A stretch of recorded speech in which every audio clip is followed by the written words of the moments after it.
So check it out. It's Friday morning. It's time for another About Mansfield Consumer Advice series episode. I'm Steve Casillo. Appreciate you being here today. Chances are you're doing one of three things. You're either watching the video live on Facebook, or you are watching the video replay on YouTube, LinkedIn, or Facebook, or you're listening to the podcast on your favorite podcast platform. In any event, we appreciate you being here today. Today being Friday, I like to call him the financial philosopher, and that'd be right there. Over my left shoulder, right here in the studio, is Phillip Washington Jr. Say hello to the audience. How's it going, audience? And Phillip just found out last week that he's 13% French. So if he starts getting into a little Pepe Le Pew, Oui. it's because he's channeling his inner French. Well, you know, Pepe won't really survive the Me Too movement, right? So I got to be a different French person. Me Too movement will eat him alive. So today we're talking about how to develop the Midas Touch. And one thing I really like about these little 10-minute nuggets of information that we do here on Facebook is that you record your podcast, Wealth Building Made Simple, prior to you and me going on Facebook and doing this. And so I get a little preview about what you and I are going to talk about, because your episode just dropped today of how to develop the Midas Touch. And so first of all, let's just go in with the basic question. If we all know the story of Midas, everything he touched turned to gold. But how does that relate to, in the financial sense, how do we develop the Midas Touch? Yep, is how we learn to spot opportunities and avoid bad opportunities. And I talk about, like, we were on a trip to Galveston, and there was a guy fishing, and he was showing us all the different baits, right? This bait was for this type of fish, this for this type of fish. And so if you're fishing for money, right, or gold, or whatever form of money it is, you want to know, like, what lure attracts money. And so that's what developing the Midas Touch is how do you know what attracts money? And so that leads to I would think a very simple question: what lure do you use to attract money? Yep. So it's I'm gonna list some of the major ones, right? But it's really a way of thinking, right? A way of consciousness. And so first point is being a long-term thinker, right? And before the podcast, I was like, I wonder what long-term actually means.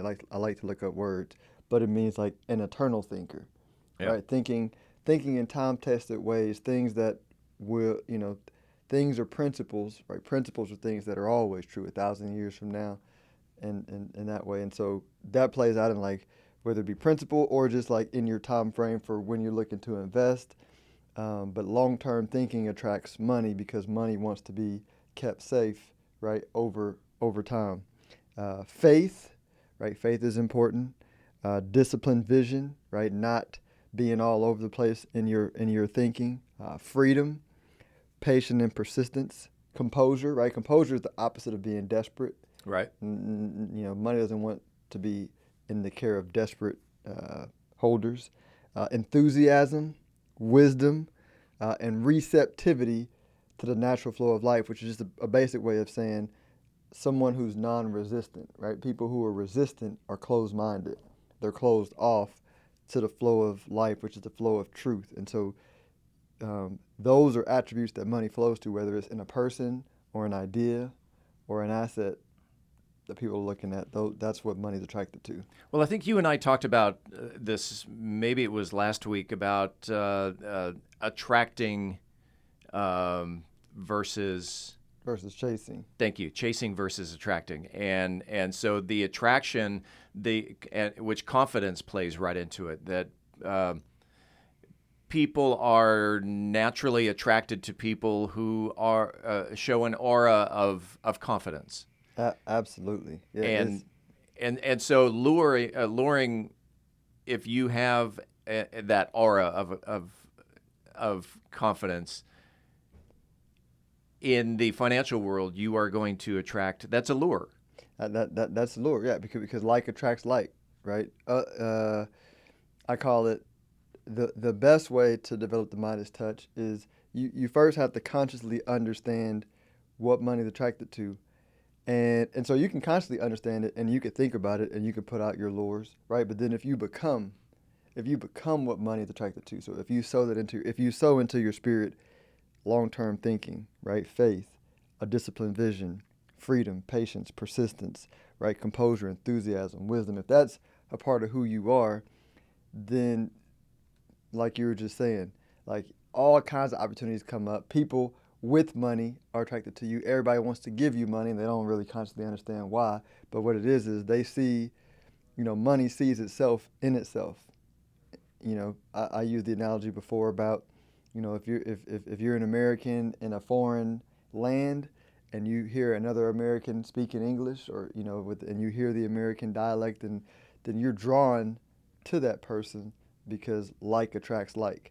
Same thing with money. Right. I can see that where you're in. You mentioned a foreign country, and you hear English. It's like, okay, I want to go talk to them because I want to know where they're from. Are they my neighbor, or do they live halfway across the country? Mm-hmm. And how weird is it to run into to run into another Texan in, say, Europe? Right. Yeah, that happened as we were in, I think it was Puerto Rico, and I was, running, and I ran past this big Texas flag, and I was like, oh, I want to go knock on this door. That probably wouldn't have been a good idea, right? But I really want. they're probably carrying. Yeah, probably are carrying. I probably would have got shot too, but yeah, no. So yeah, no. It's the same principle. Like money is drawn to money, and so the best way to develop the touch is to sow those principles into your mindset, which is a process. And you know what's good? I didn't say this on my podcast, and I'm glad that I love how we do this. Yeah. Because my buddy and I were talking about this morning. We were talking about, like, there's a lot of people who will listen to those attributes and say, write them down. Cool, I know it. But intellectually knowing it is different than feeling it. Because to know it, like, a lot of people know what to do. That's not wisdom.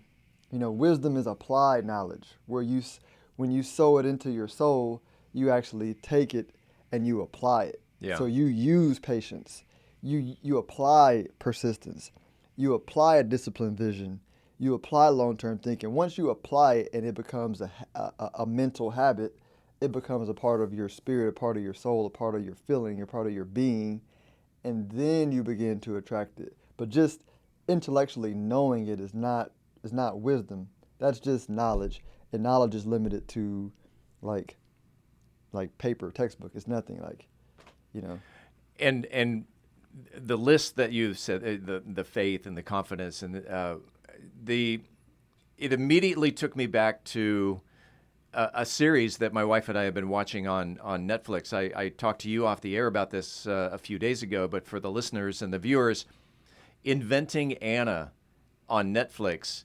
If you want, go down that list again. You got faith, you've got confidence, you've got